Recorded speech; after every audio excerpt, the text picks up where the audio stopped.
My name is Doug Beardsley. I'm Director of Engineering at Kadena.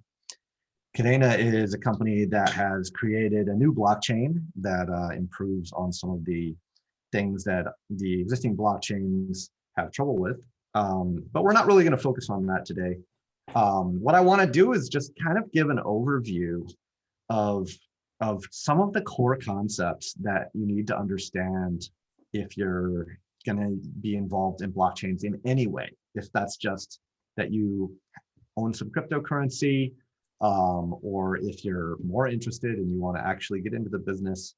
I found it kind of hard to learn this stuff when I was first getting in, and so I thought I'd just kind of give a basic intro.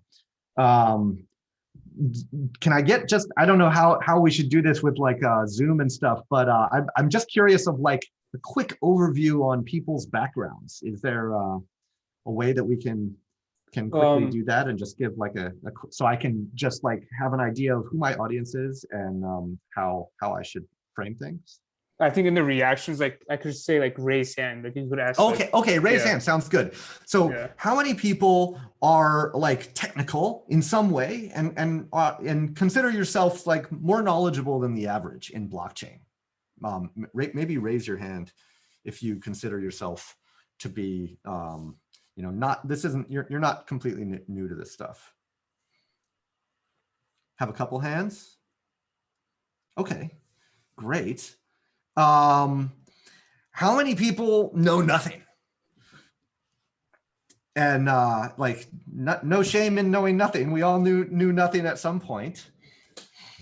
Okay, so we have one person who knows nothing and then a few more people who are probably in between. Okay, great. So that gives me a good idea of how to frame things. So what I am going to talk about first is something called proof of work, which is what Bitcoin was built on. Bitcoin was the first system to utilize proof of work, and it really invented the whole idea. But a lot of people don't understand what that actually means when we say proof of work. And they don't even understand what we mean when we say blockchain. And so I want to dive into that a little bit. And the best way to do it, it's gonna seem a little bit technical, but bear with me. And if you have a question, by all means, raise your hand. And I definitely would like to answer that. Like this is my goal, is to make things approachable even to people who know nothing. So I'm going to share my screen and we're going to talk about hashing, which is kind of where proof of work gets its base. So can everyone see my screen? Yeah, I can see it. Okay. So a hash function is a thing in computer science that takes any information as its input, and as its output, it gives you a single number that's the same length every time. And so we've set up a little demo here that I can use to kind of show you what I'm talking about. Let me move this thing out of the way. So if we load, we can run this hash function like this. We can say test.calc hash, and then we give it its input. And let's just give it the input ABC. And you see that it gives us out this big long number. And it's the same length of a number every single time. These letters are, you might ask, well, why is this a number? I see letters there. That's because this is what we call hexadecimal. And basically, instead of the decimal system, like we normally use our numbers, where there's 0 to 10, there's 10 possibilities in every digit. This is the hexadecimal system, so there's 16 possibilities in every digit. And it's 0 through 9, which is 10, and then A through F. A represents 10, B represents 11, 12, 13, 14, and F represents 15. And that's why you see letters here. But so you can think of this as a number. And if you're not mathematically inclined, don't worry about that. Just think of this as a number. Now, one of the properties of a hash function is that you always get the same output when you put the same input in. So we can run this again on ABC, and we see that we get the same output. So that's one important property. Another important property is that, well, let's do something long. We put in a long input and we get this same length. It's 64 hexadecimal digits of output. And we can put in anything we want and we'll always get this. So it's kind of like a condenser function. It condenses it down to this big number. Another important characteristic of a hash function is that if you make a small change to the input, it completely changes the output. So let's just add like a dot. Totally different result. If we get rid of that dot, we get the same thing that we just had. If we change this A to a capital A, totally different result again. And there are some other mathematical properties of these numbers, which maybe I won't go into too much detail, but so they change dramatically, even if the input changes by a small amount. Each individual digit of this output is unrelated to all the others. These properties they're not necessarily easy to convince yourself of. I'm not really here to convince you that these properties hold today. There's mathematicians all over the world that have spent tons of time analyzing these hash functions. And this is a hash function that is pretty well regarded as being a solid, good hash function. It's modern. It was developed using all of the latest advances in hash function research, and it's efficient and it works for our purposes here. And then the other aspect is we can't go backwards. We can go, these functions are easy to calculate. It's easy to do this and then go through a certain sequence of steps to get this output, but you can't go the other way. And the reason you can't, well, part of the reason you can't go the other way is because if you have a bigger input, then there's more possibilities for your input than there are for your output. And it's just impossible to go backwards. And that's an important property as well. And then it's also, these functions are designed so that it's hard to predict what the output will be. And in fact, the easiest way to figure out what the output will be is just to calculate it. The property that they have is there's not a shortcut. There's no faster way to say, ooh, how do I get an output that looks like this? Just run the function itself. It's short, it's simple, it's easy to run. And that's the best way to figure out what you're going to get out. So this might seem all complicated and weird, but now I want to get real. So a blockchain it's a data store. And it's the reason it's interesting and the reason it allows us to make cryptocurrencies is because the data that gets stored in the blockchain is tamper-proof.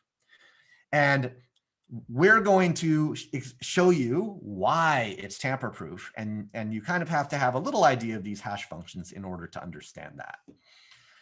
Now, let's imagine that we put some data into this hash function. Let's imagine that we put, so maybe jumping ahead is the big innovation that Bitcoin had is that if you put a ledger inside of a tamper-proof data store, that's essentially the same as a currency. And this is like a double entry accounting ledger, if any of you have taken accounting classes. So I just put a simplified idea of what an accounting ledger might look like here. Alice, so this kind of represents, we're going to transfer from Alice to Bob 50 coins. And why did I leave the comma? We'll get to that in a bit. But if we stick this message in this tamper-proof data store that says 50 coins from Alice to Bob, now all the software can go back and say, oh, guess what? Bob has 50 now. And then if Alice did not have 50 before that, then the system would have checked for that and it would have rejected this as an invalid transaction. So the way that Bitcoin works is that there are miners. You may have heard the term miners. There are miners trying to solve this math problem to, quote, mine a block. And what mine a block means is what we're just about to see. They're trying to find a way to hash up this data such that there's a certain number of zeros at the beginning. And if you view this as a long number, like just a decimal number, like 1, 2, 3, a 3-digit decimal number, then if there's a 0 at the beginning, that means it's 0, 1, 2, that's 12, right? That's a much smaller number. So it's not actually about zeros at the beginning exactly. It's about having a hash that is smaller than a certain number. And if you make that number smaller and smaller and smaller, you can reduce the odds of that happening. Like imagine you had a number 99, like the max, you're just doing 3-digit decimal numbers, and the max you can represent is 999. Well, if you require that the first digit is a 0, that is the same as saying that all of the numbers are less than 100. And there's a 1/10 chance that the number is going to be less than 100 when you calculate the hash. And so what we can do now is so the job of mining is the job of adding something on to the end of this piece of data. So this is the data in the block. And then we have to add on what we call a nonce. And we want to see if we can make it so that there's a 0 at the start of this hash. But because of all the previous stuff I told you about hashes, the only way we can effectively do that is to just try them. So right now, we're going to mine a block. If we put nothing, that doesn't start with a 0. If we put 1, that doesn't start with a 0. Let's try 2. It starts with a D. Let's try 3. Still doesn't. 4. Right now, we are mining a block. This is exactly what is happening in the Bitcoin network. When you hear people saying that miners are like mining, they're trying to find the right number to add here to the end so that you get a hash that satisfies the requirement of having the right number of leading zeros. So I'm just going to spin through these things quickly.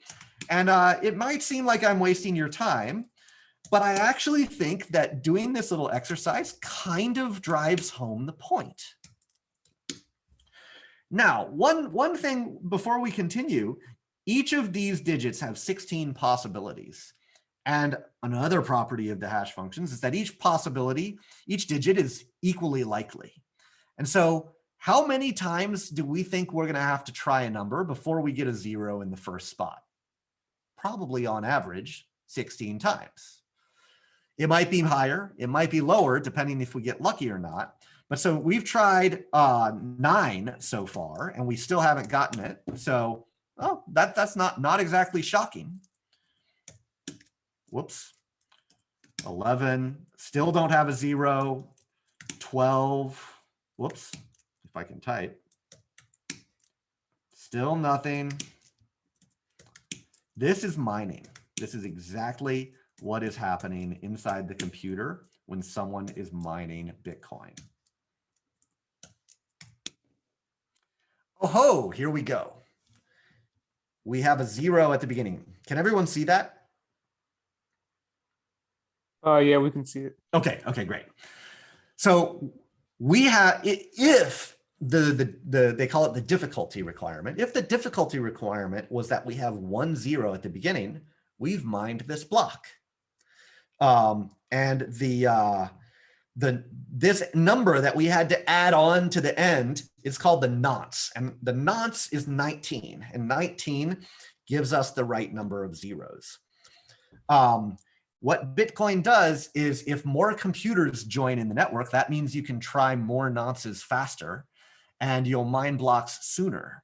And so the difficulty can change and the difficulty can go up, and then you maybe have to have 2 zeros.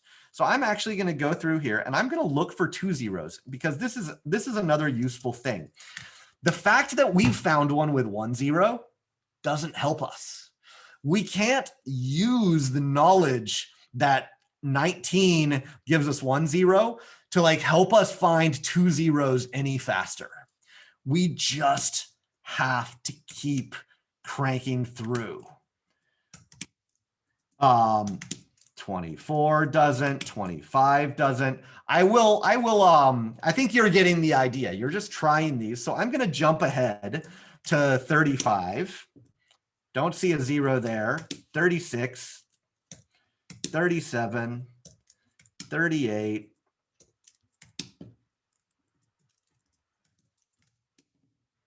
Aha. Here's another one with 1 0, but that wasn't what we were looking for. We were looking for 2 zeros at the beginning. What if we try 41?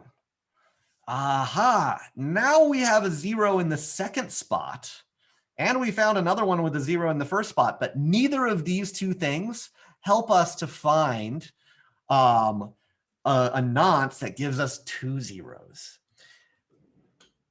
The reason that this is you have to, it's not sufficient just to have to find 1 0 in the beginning or 1 0 in the second. You have to get both of them at the same time.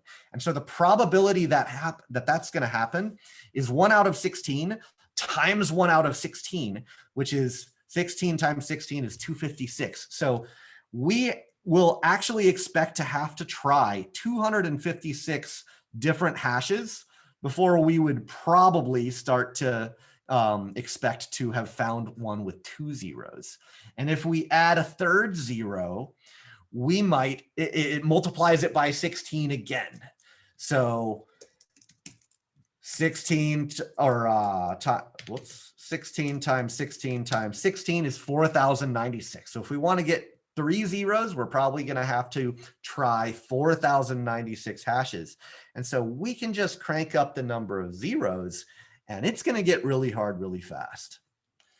And so if someone comes to you and says, hey, guess what? I can tell you a value that you can put here at the end that gives a large number of zeros, then that's called a proof of work. If I give you a number here that start and then you hash it and it has a bunch of zeros at the beginning, you should think to yourself, wow, that guy had a lot of computing power. He had to calculate a lot of hashes in order to make that happen. And so the being able to present that to you is why we call it a proof of work. It's proof that I did the work. And so in this case, I actually have done that.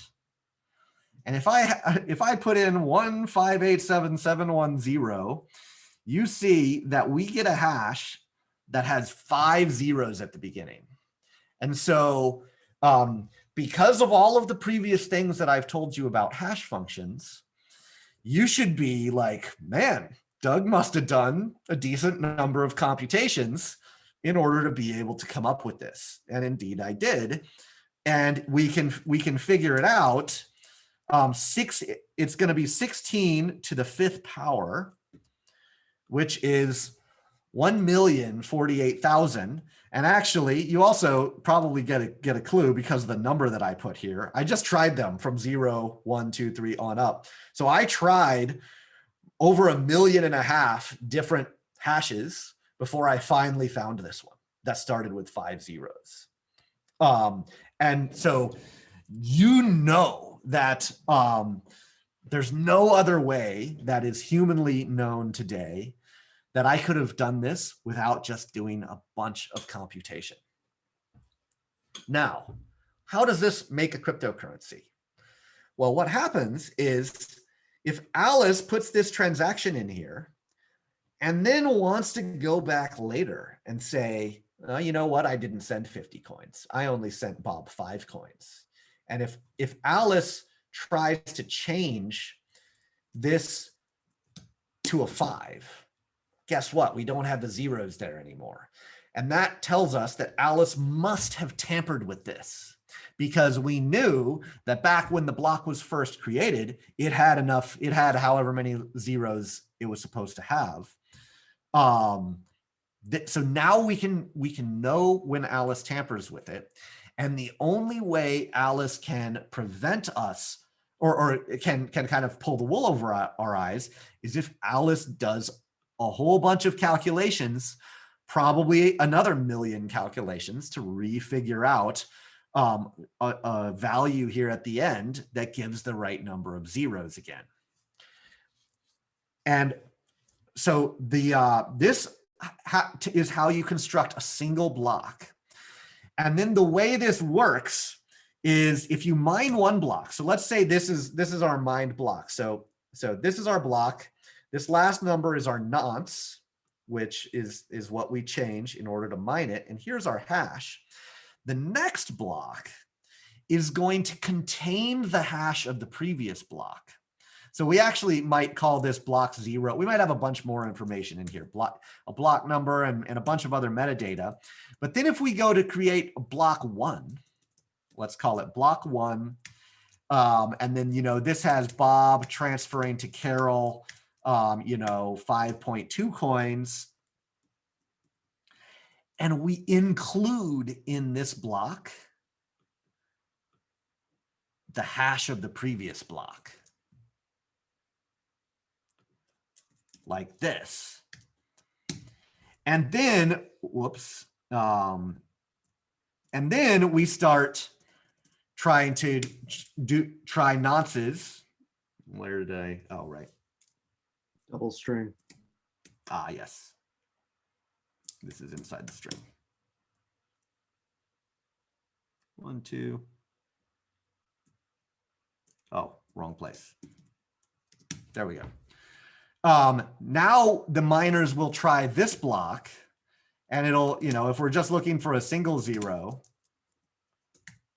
it's probably going to take us 16 tries. Maybe we'll get lucky. 8. I'll try a few more just for kick. There we go. We mined this block. If the requirement was 1, 0, we just mined this block. This block was mined on top of the previous block because it has this hash in it. So now if Carol wants to change, or if Alice wants to change this block, whoops.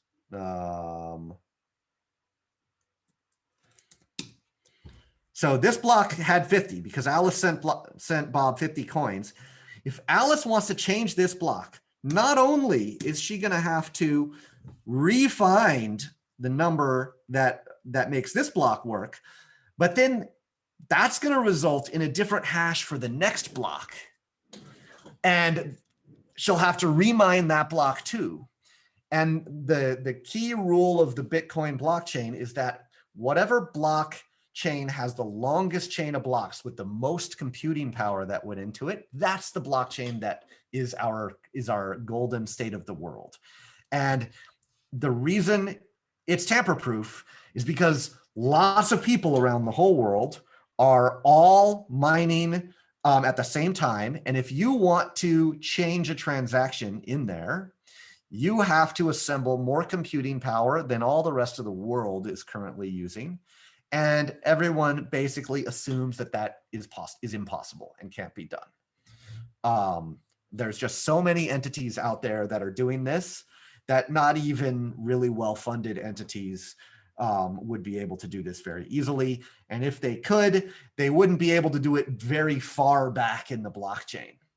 And so when you go to do a transfer, when Alice transfers 50 to Bob here, Bob won't assume that he has those coins until several more blocks have been added onto the blockchain on top of this one.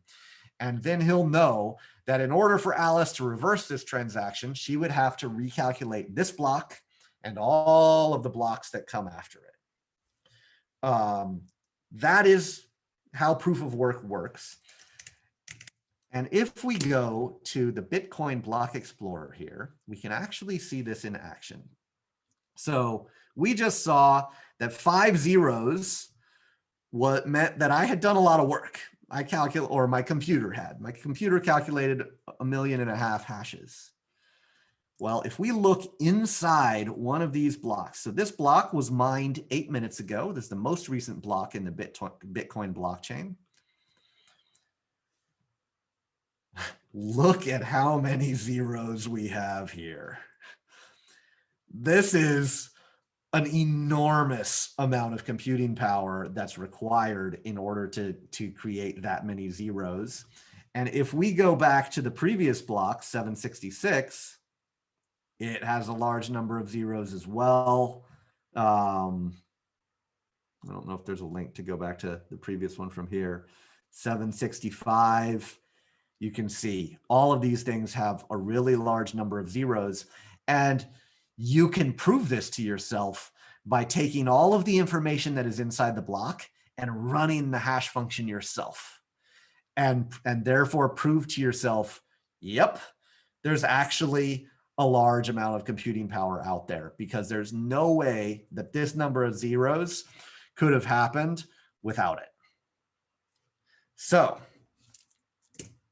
now we have a way to store things in computers that can't be tampered with. And it turns out that if you have a tamper-proof data store and you put an accounting ledger inside of it, that's the same as a currency.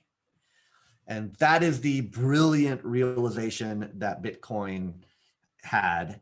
And that is what made it possible for us to create this whole idea of a cryptocurrency. Now, I want to get a little bit more practical for everyone. So when we go to make this transaction, we don't just put in Alice Bob 5. Let me reset this. This is not. What was that? A good time for questions? Sure, absolutely. Let's do that. I'll stop sharing briefly. Anyone have questions? Raise your hand. If anything is unclear here, I definitely would like to help you understand.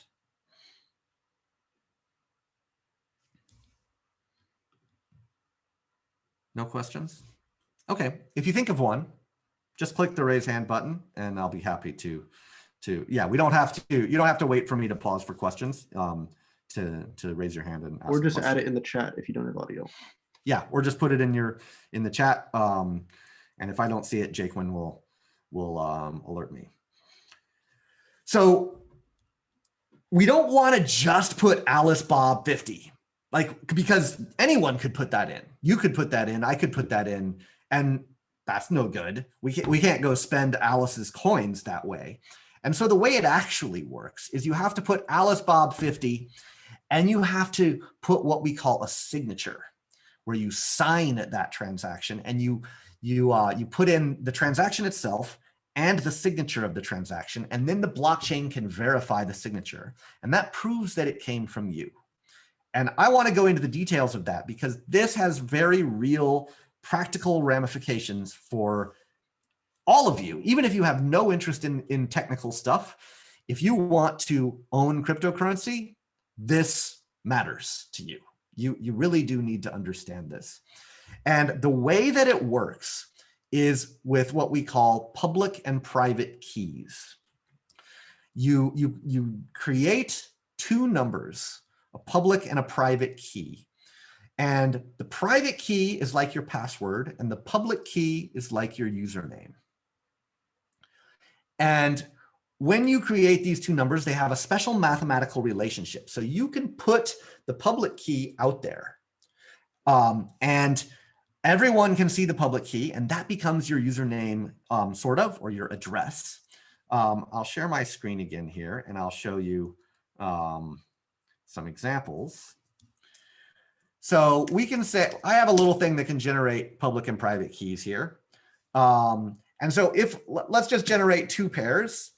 And so here we are. Now they don't seem like very, very noteworthy numbers right now, but they have a special mathematical relationship. And so the way that this transaction would actually look is it would be like this. It would be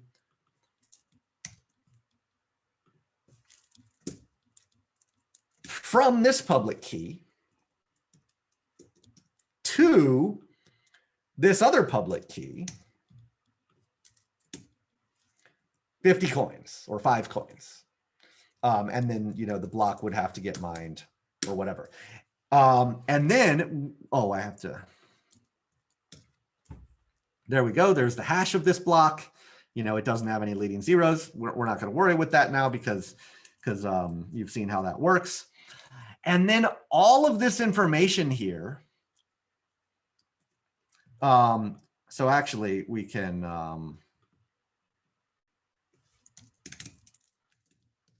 so it's going to be like this: from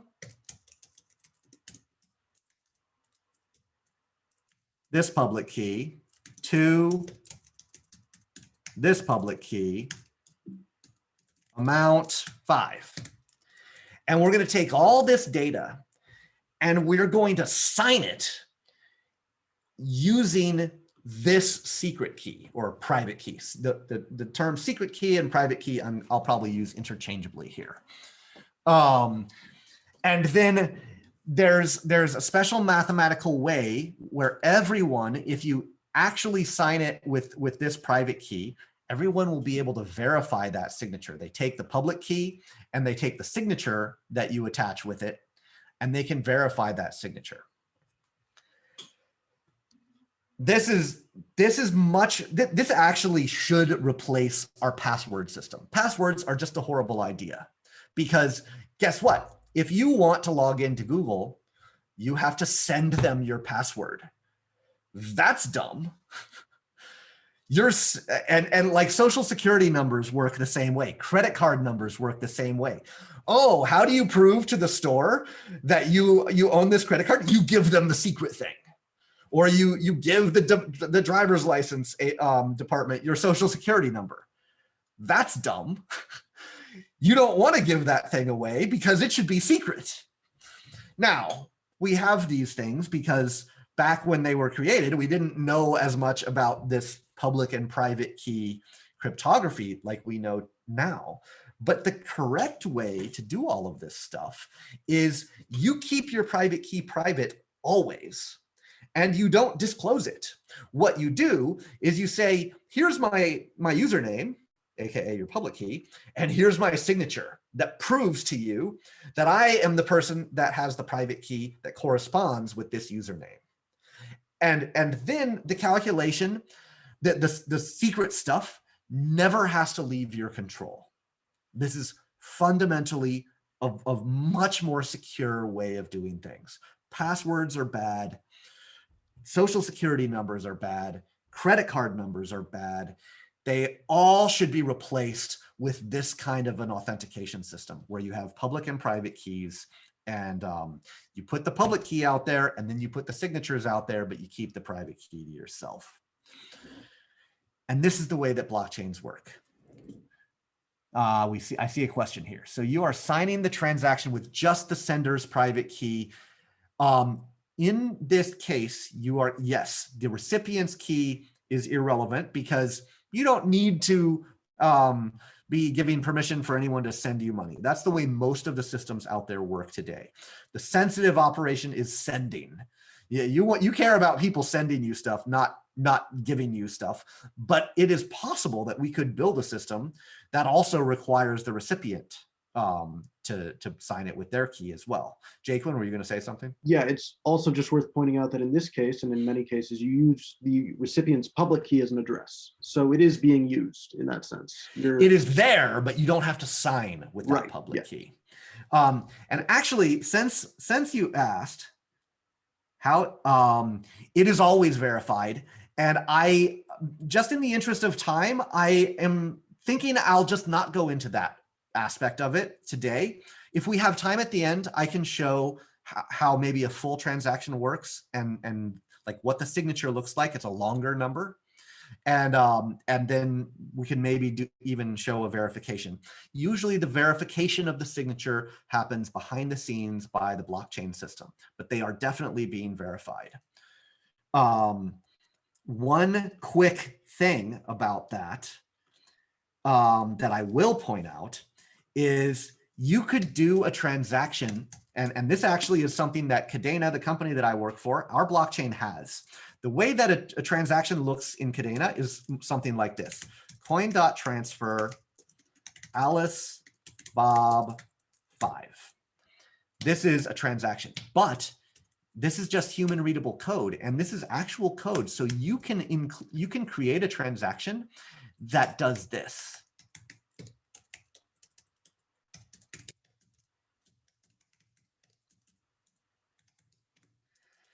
If you run this transaction in the blockchain, then Kadena will see that you're doing a transfer from Alice. And so it will require that this transaction is signed with Alice's private key. And in the same transaction, you're doing another transfer back for a small amount of money from Bob back to Alice of 0.01. And the existence of this second transfer means that the system will require that Bob signs this as well. And it turns out that this is super useful.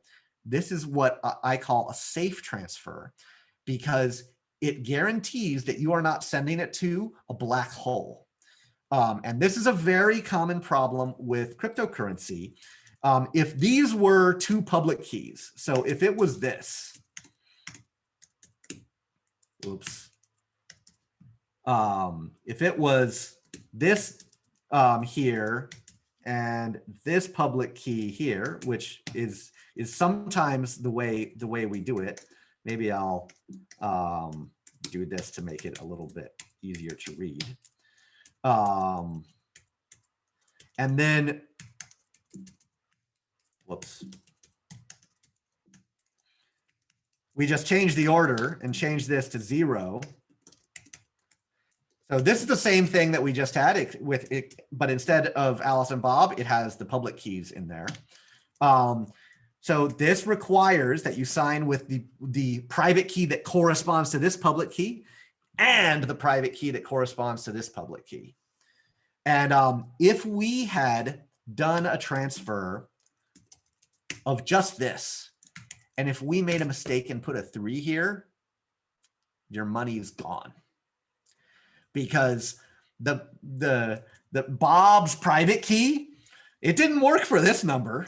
It worked when the number was a 2. And when it's a 3, it's a completely different private key, and no one knows that private key. So if you make a mistake in the private key here, the money's gone. And so it is very common in crypto world for people to send a test transfer. They'll like send a small number of coins, make sure that you got them, and then send a bigger number of coins. But that's kind of like, you could still screw up the second transfer. You know, you try to do it in a way that you don't, but you could still screw it up. So the safe transfer that Kadena has can wipe this problem out completely, because this transaction that we have here with a small transfer back in the other direction has to be signed by both parties. And therefore, we know that Bob actually does possess the private key that corresponds to this thing.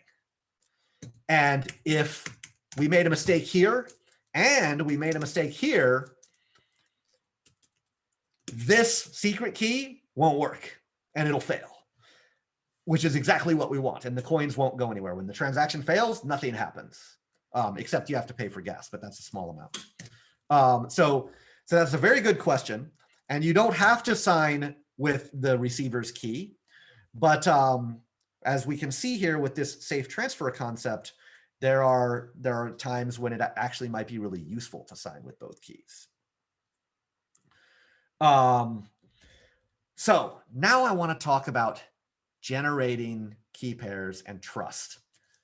Or any other questions right now? Or let's see. Signatures are verified with the oh, that's Jaquin. Any other questions at the moment before we move on? Nope. Great. Okay. So ask away if one occurs to you. I'll share my screen again. Someone has a question. Can you read that for me, Jaquin? Yeah, I just wanted to add on that malicious attackers could replace copied keys and clipboards to similar ones. Yes, that is a very, very astute observation, which is maybe beating me to the punch. Stay tuned. So I generated some key pairs here on the command line. Most people today are intimidated by this. You have to have this special tool. This is not very user-friendly. So how should you go about generating your key pairs? Generating these key pairs is critical to your security. You really want to make sure that only you know about these secret keys. And there are a number of tools out there on the internet that allow you to generate these keys. And so I'll show you one that I made for the purposes of this presentation. Innocuous key generation tool number 1. Really nice and simple interface. We just have a button here that says generate key pair. So we click generate. You know what? I just got a notification on my phone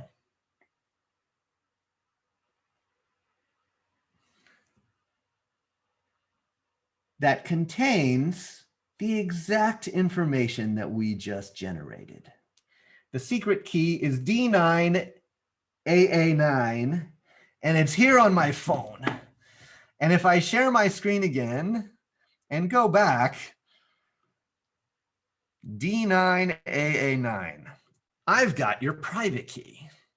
You hadn't the slightest clue. The point of me doing this is to make the point of, do you really know what's going on with the software that you're running? Most of the time, no. And it's not very hard for attackers. If you use this website and it's untrusted, your keys could be compromised. And the whole security of this system relies on only you knowing this private key. So what do we do about this? Well, you might say that, well, my computer had to be connected to the internet in order to send that message from my phone or from the computer to my phone. So you might say to yourself, okay, I'll just disconnect my computer from the internet whenever I use this thing. Some sites, you can download them and they can run on your computer locally and you don't need to have an internet connection. So I can't simulate disconnecting my computer from the internet here in front of us. But I have another example that we can use to illustrate the point. Innocuous key generation tool 2. Okay, now if we had done this with the internet turned off, it would work. And we see here, we have this key 293D69. And we can generate a number of keys, right? We can hit a bunch of them and we can say, okay, yeah, this looks like it's generating random keys here. Now let's go with this one. Well, guess what? Your public, and then what you do is you send money to, or you tell your friend, hey, I want you to send money to this. And they send the money to A3CC52. So the public key is your username. This is the thing that you put out there into the world. Well, then when I come along and I see that the account A3CC52 has some coins, I'm going to go over here to my little trusty, what was that? A3CC52.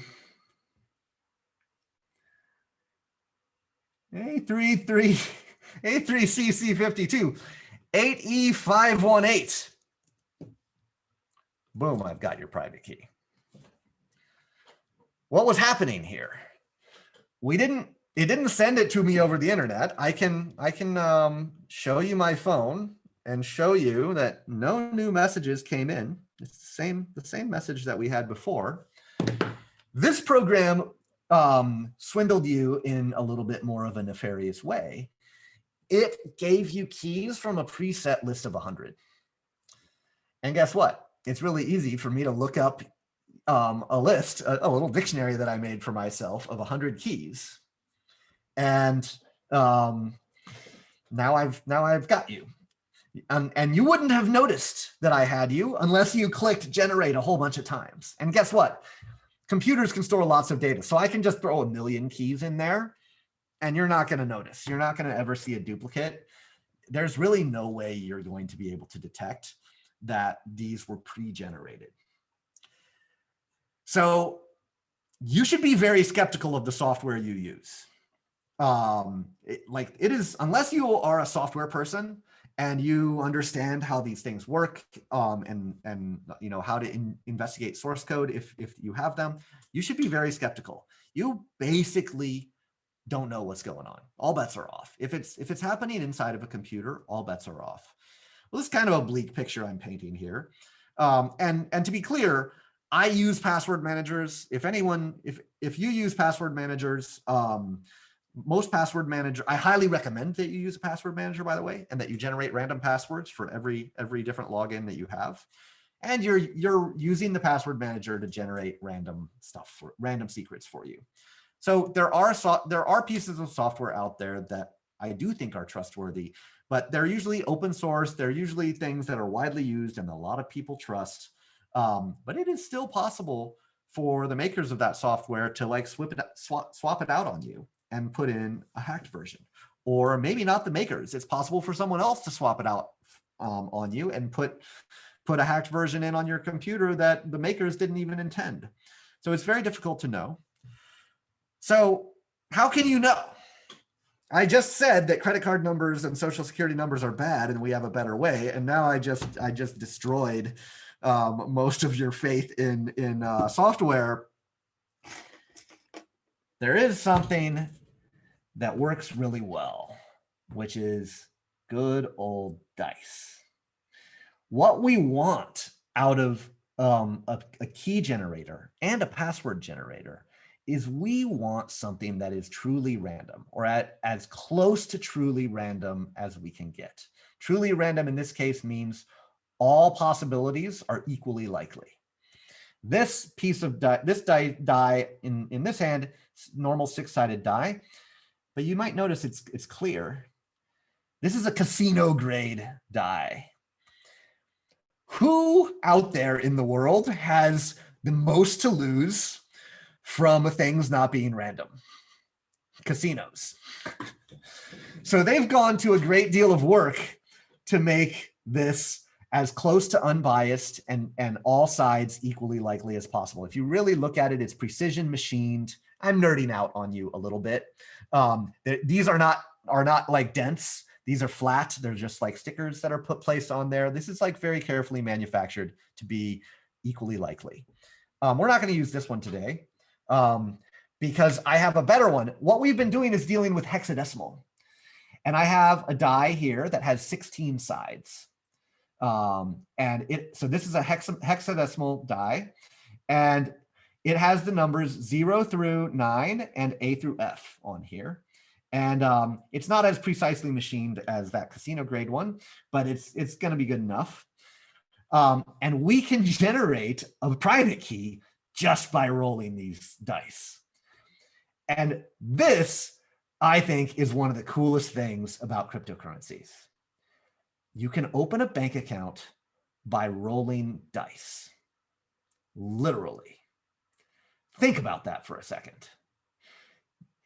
Anyone in the world can do it. And this is what all of the crypto crazies, this is what they're crazy about. That you can open a bank account just by rolling some dice. So let's do that. Jaquin is going to record the dice rolls. So I have a box here with 8 of these 16-sided hexadecimal dice. And let's just do it because it's friggin' cool. So we'll put here. So I'll get all 8 dice. Here they are. Take them up, roll them in my box. It's hard for me to, actually, I'll just do this. Now, it's important if you do this that you read the dice in a predictable order. You don't want to read them like lowest to highest or highest to lowest. That makes it less than random. So I'm just going to read them in an order going across. So Jaquin, 4, C, 0, D, 9, F, B, C. Cool. Now we roll them again. Oops.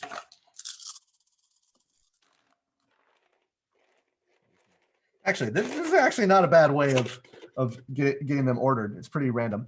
A105900B. So that's we have 8. We're gonna have to do this 6 more times. So just bear with me.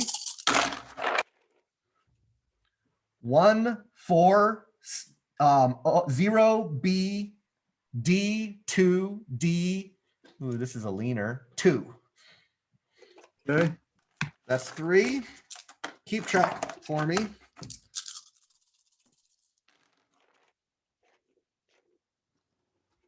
One, 3, A, D, 9, A, 3, 4. And actually, I guess we can just use the button. Take it like this. Not a bad method. 2, 6, A, 3, 2, E, 5, 1. Sorry, one more time. You went too fast. 2, 6, A, 3, 2, E, 5, 1. Thank you. How many is that? Is that 5? Yes, that is 5. Okay. B3, 1, F, 2, 5, 7, 1. That's 6. Home stretch here. 2, 5, 2, C, F, E, E, 4. Last one. 6, D, E, E, 7, D, 7, D. Now you might notice there that there were a lot more repeated numbers than humans usually think. Humans are bad at generating random stuff, but dice are good at it. Now, how could someone have go into your bathroom, close the door, and roll dice? No hacker is going to be able to get your private key. So now Jaquin is going to, actually, Jaquin, do you have the generator or should I do that? I have it in front of me, but I don't have the CLI one. I Okay. just have the word list. So if you want to do that, it's great. So Jaquin is going to send me, whoopsie. Oh.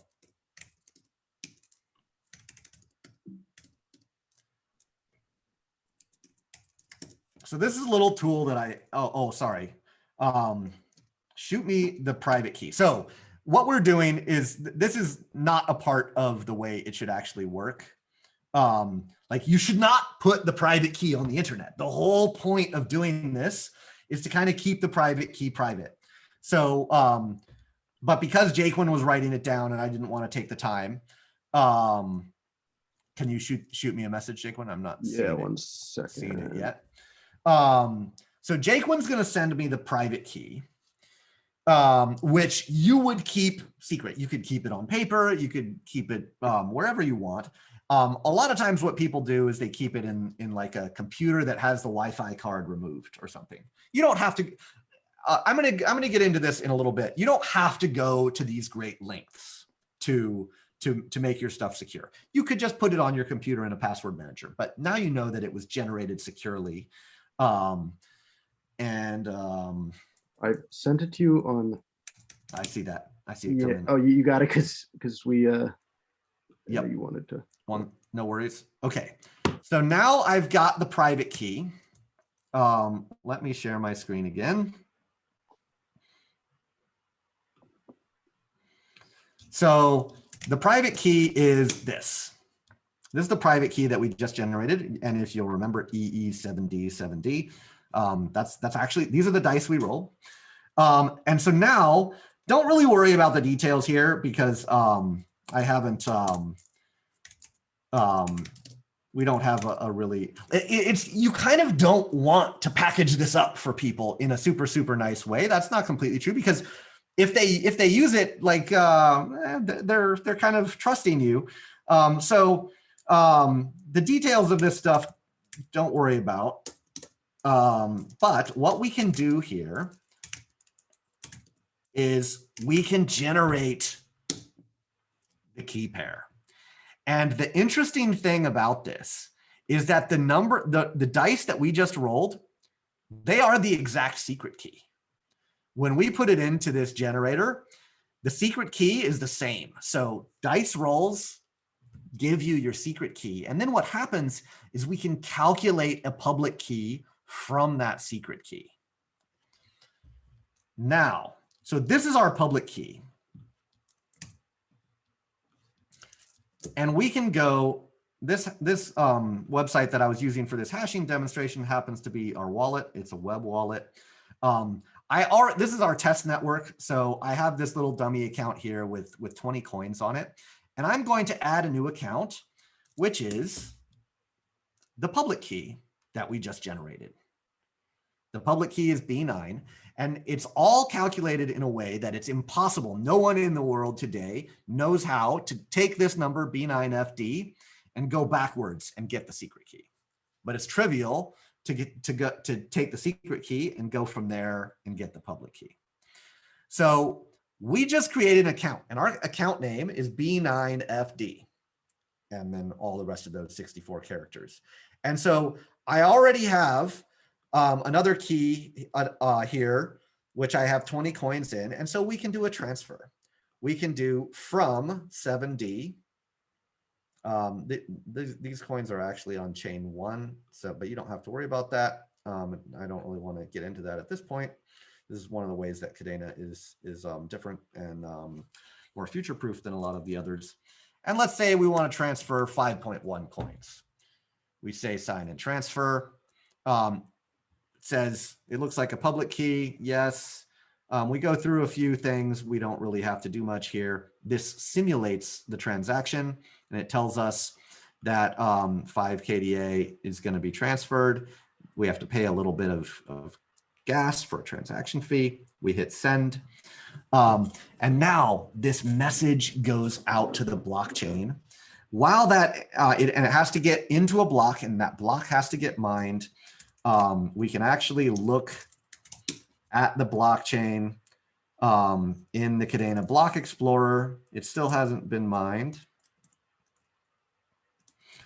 And so we see these, Kadena is, the unique thing about Kadena is that we have 20 chains instead of just one. And that's why we can handle more transactions. And so we did this on chain 1. And so we're going to probably see this transaction show up in this block here. Boom, there it is. We see that block 1,615,360 has one transaction. If we click here, guess what? Here's our the block hash, and we see those zeros. So we know that someone was out there doing work to mine this. This actually is not a ton of work. If we looked at the same block on our mainnet, way more zeros, because there's a whole lot more computing power being put into our real network than into our test network. But we can go down here and we can actually see this transaction. And it looks pretty close to what I was telling you. Coin.transfer create from this to B9. And then this is some other stuff that's setting up the account, telling you what it wants. We can open it up. This is all of the information that was included in this transaction. Here's the signature. And this signature was basically taken by taking all of the information in the transaction, hashing it up using one of these hash functions that we talked about before, and we see the transaction succeeded. And when we hash it up, we get this thing, which is the output of the hash function. It looks slightly different than we did before, but don't worry about that. It's the same idea. And then what we do is we sign this hash, or we call it a request key. And the software goes and verifies that this signature indeed is the signature of this hash for this public key. And there we go. Now, one thing, we're a little over an hour, so I'll try to wrap it up really quickly. But one thing I do want to emphasize, if we hit refresh here, we see that our balance is 5.1. You actually don't know for sure that you have control of these coins yet until you prove to yourself that you can send those coins back, which is why that safe transfer that I talked about before works. So let's do that really quick. Let's put in B9 and we'll 7D. And we're going to send 0.1 coins back. Sign and transfer.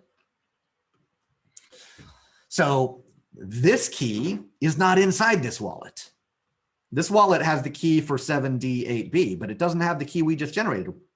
No one has the key we just generated except people on this call. Because we generated it with dice. And if we didn't need to just use Zoom and stuff, we could have, this key could very easily have been done in a way that it never touched the internet. And so we are the only ones that control this key. I copied it, I pasted it in. And actually, here's how we can show the signing process. We can take this request key, and I think we do, let's do this.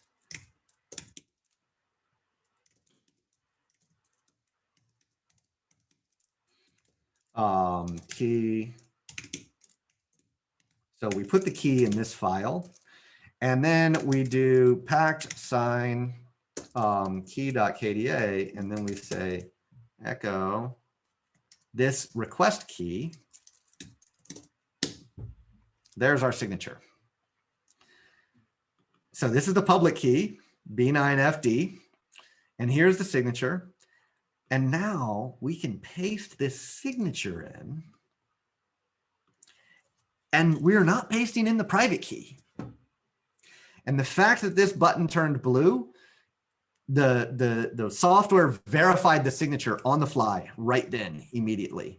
If I had changed this, if I change this to a C, and if I paste this in,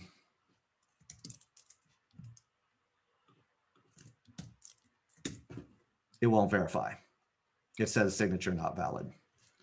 So it's checking in this for us. So as soon as this preview button turns blue, we know that we have a valid signature,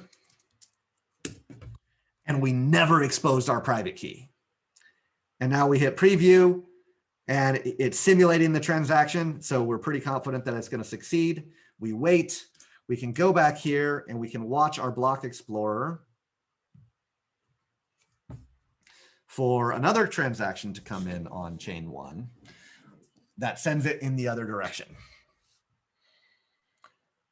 It'll probably, sometimes it takes like an extra, it didn't get in quite quick enough to be included in this block. So this 369 block that's going to come in soon, it might not have the transaction in here.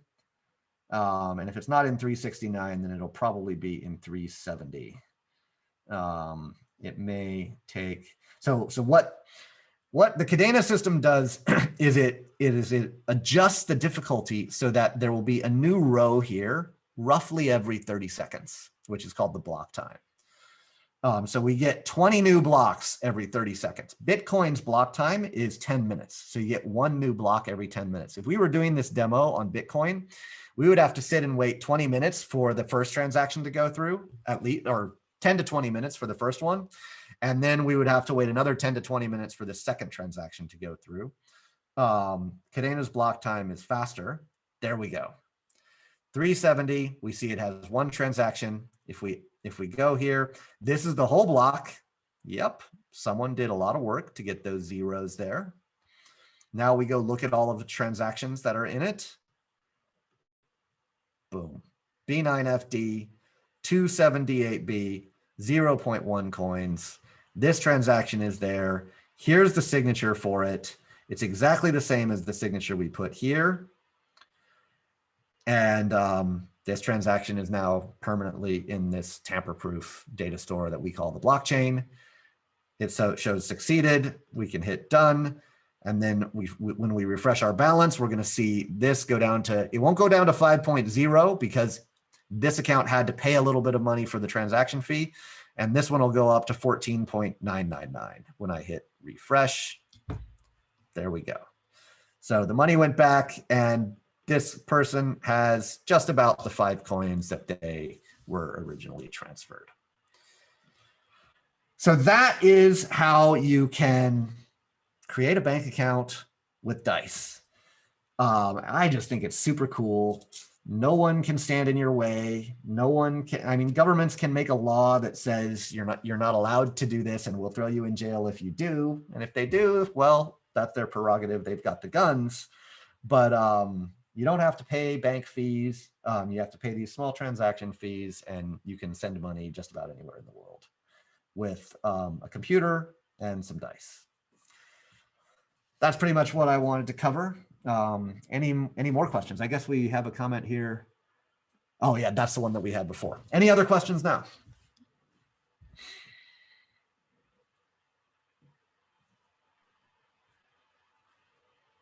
Or I think if Daniel. Daniel. Oh, I don't know if you could hear me good. I can, yes.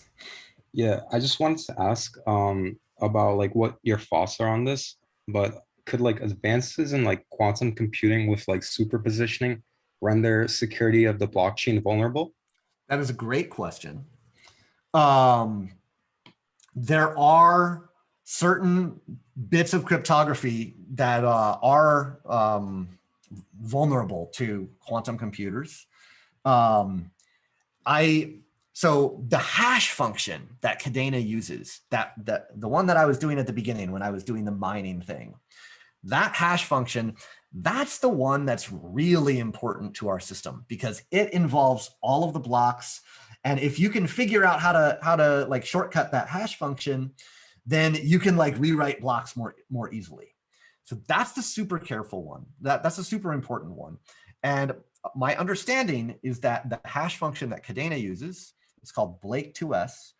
My understanding is that Blake2s is quantum resistant. I am not sure about the public and private key signatures that we are talking about here.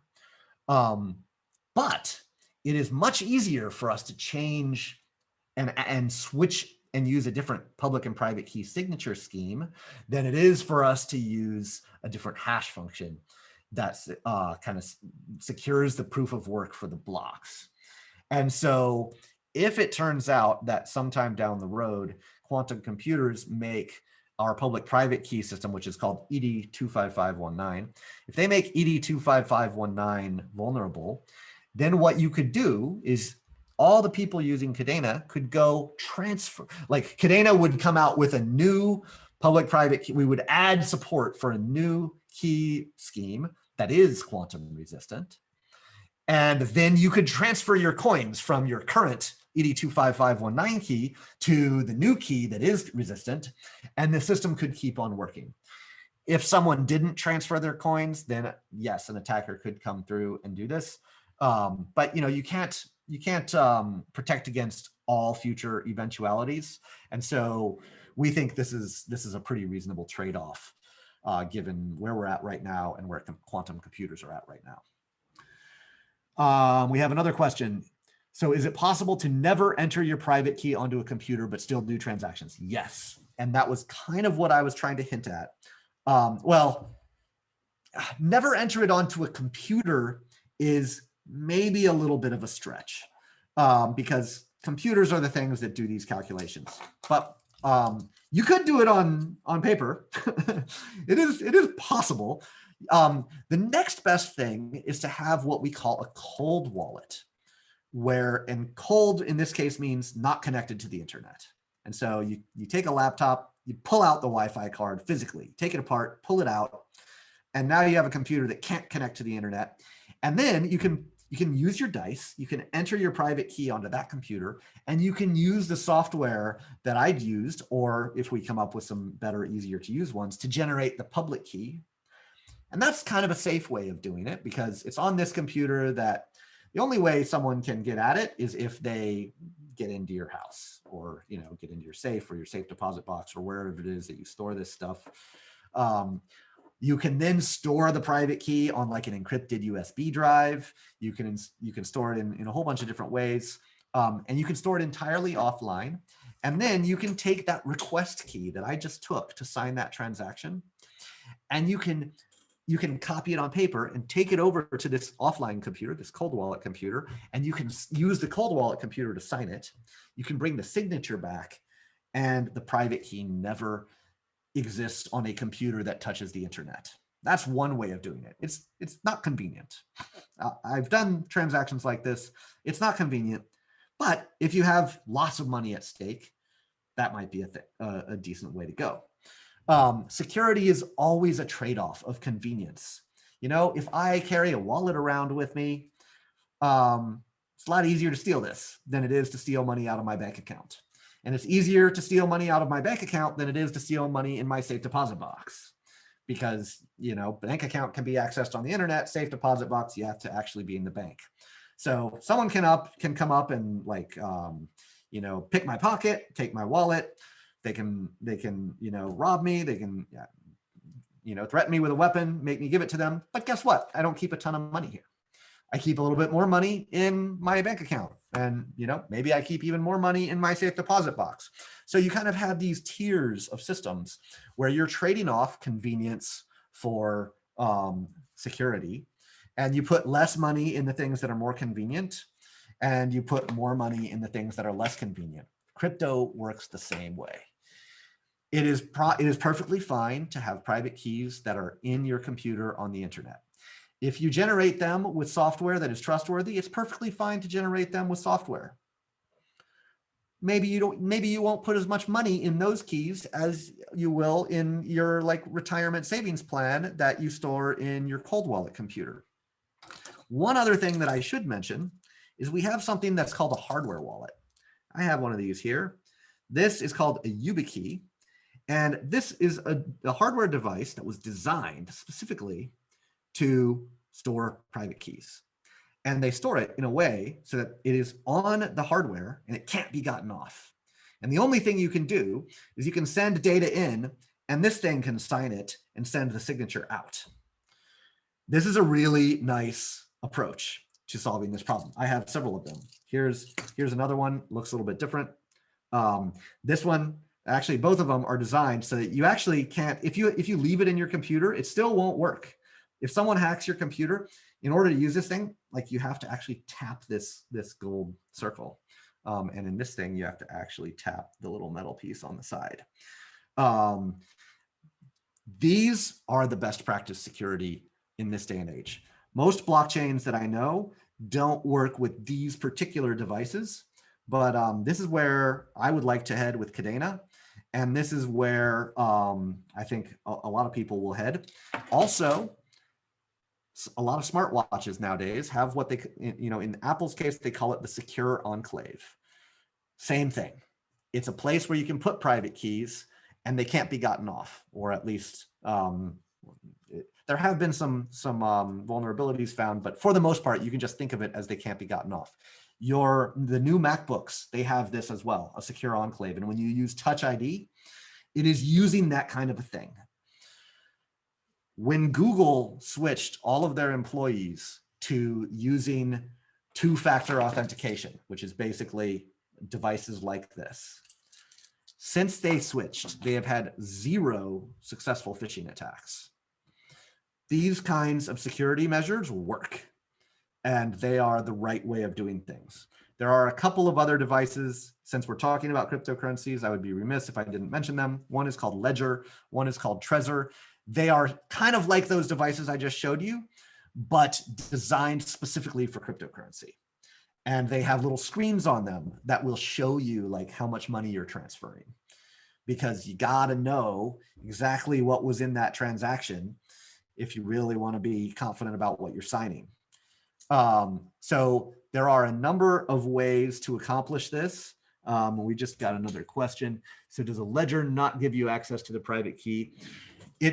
As far as I know, you do not have access to the private key. You have to have physical possession of the device in order to like the private key is on the device, and then the data comes in, it shows you some stuff, you choose whether or not you want to sign, and the signature goes off, and the private key never leaves it. So these are very secure devices. This is like the cold wallet computer system that I mentioned. That's a little bit overkill, very hard to use. But if you have a lot of money at stake, if you read, I was reading a book about the Winklevoss twins when they were, back 10 years ago when, they were putting millions of dollars into Bitcoin because they thought it was the future. They did this. They went and they flew to banks all around the world, and they stashed like parts of private keys in many different banks because they knew that they had a lot of money that they were putting into it. And once the money gets high enough, it becomes worth the headache and the inconvenience. And that's the way they protected their cryptocurrency. So my goal here is that hopefully you have some understanding of some of the mechanics. These mechanics, it's actually kind of important to understand them if you want to use crypto and if you want to do it in a safe way. No, you shouldn't do all of your crypto transactions with cold wallets. That's very inconvenient. And, you probably want to have a hot wallet that's connected to the internet that has a small amount of money.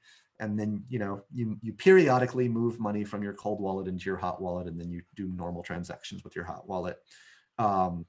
I think Kadena has some really interesting things coming down the pipe, where we have support for multi-sig, where you can add multiple keys onto an account. We can't do this yet today, but the place that I would like to get to is a place where I can create an account like we just did. Maybe you even create it with a cold key that you generated with Dice.